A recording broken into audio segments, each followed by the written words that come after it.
What's up, everybody? So I'm just sitting out here still doing little Bonnie details. Had to do a quick diagnostic on an evap. But anyways, I was talking to the neighbor. I used a couple of Ronnie created terms. People that have been around me for any length of time know that I tend to make up my own words.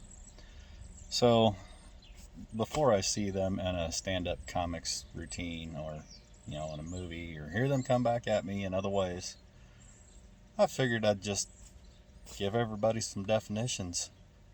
Now, keep in mind, some of these may be a little bit offensive.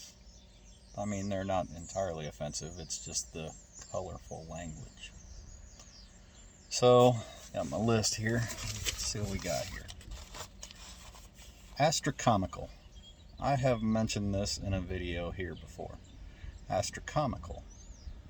In the context I used it in a previous video, I was talking about the rental prices these days.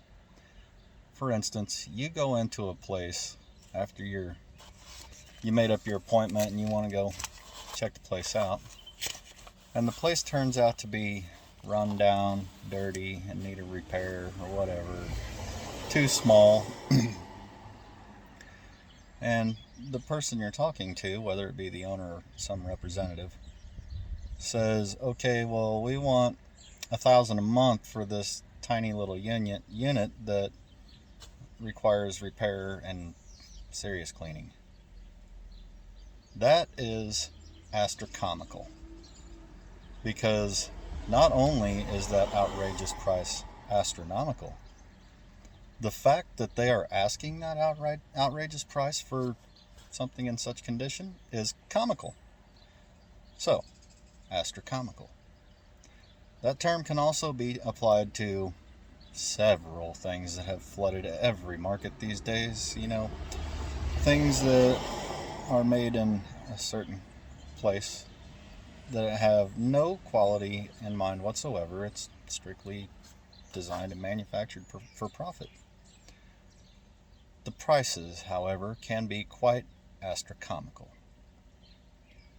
That's ASTROCOMICL. Sorry. Astrocomical. Sarcastic. Okay, when you're frustrated, and anybody can do this, you can give it or receive it. Sarcasm.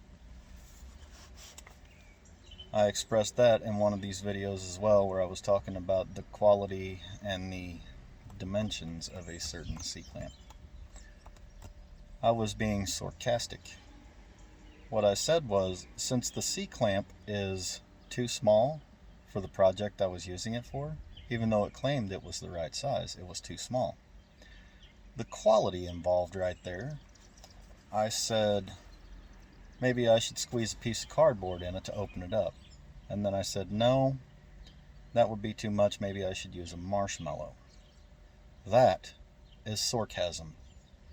While I was a little perturbed about the quality, I was being sarcastic.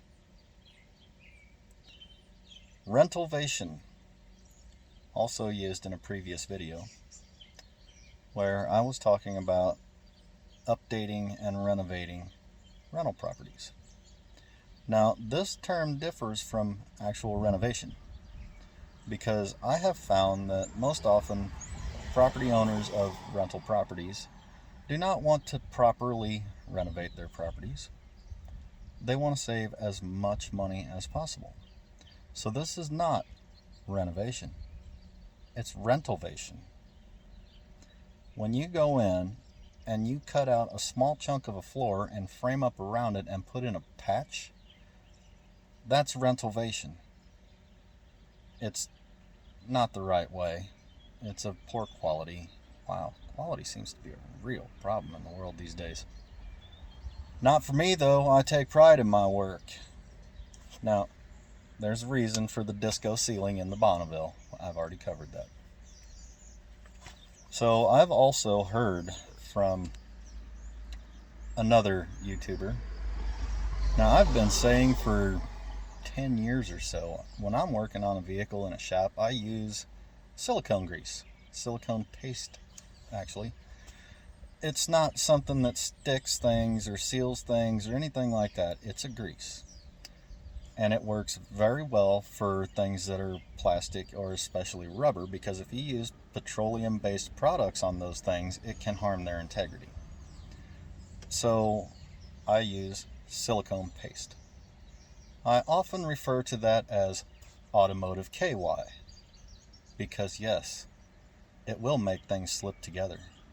You can slip a 1/2-inch barb into a 1/4-inch hose using a little bit of automotive KY.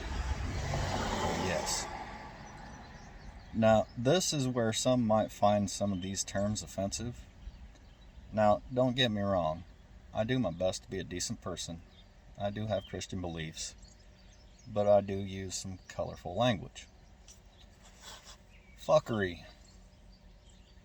That is where you get into something and you find someone else has been there previously and made a complete mess. And it's your mission to straighten out that mess and to solve the issue that has been created by it. Fuckery has several different uses. It can be any task you're involved in, really. Like as simple as going to the grocery store and you get out in the public and hit every single red light on the way, or get behind a tractor. Now, don't get me wrong, that's part of our American heritage. They need to be able to move their equipment. But, as we all know, it can be a little frustrating when you're in a hurry to get behind a tractor doing 5 miles an hour and you have to go 20 miles. So, there can be fuckery involved with everything. The fucking. Now, I have an extensive amount of experience with this. Like, if I get into work and the day's going great, I woke up in a great mood, everything's just being awesome. Now, I am a little bit pessimistic, but I really do try to be positive. Sometimes I struggle. Anyways, the fucking. When everything's going just great, and you stop and you think to yourself, you know what? Everything's going so great. What horrible thing is about to happen? What god-awful event is about to wreck this perfect day? That, my friends, is the fucking. I also have several units of measure. So, if I was making a cutting board a while back. I took several strips of white oak and glued them together, and Amy asked me how wide and how long it was.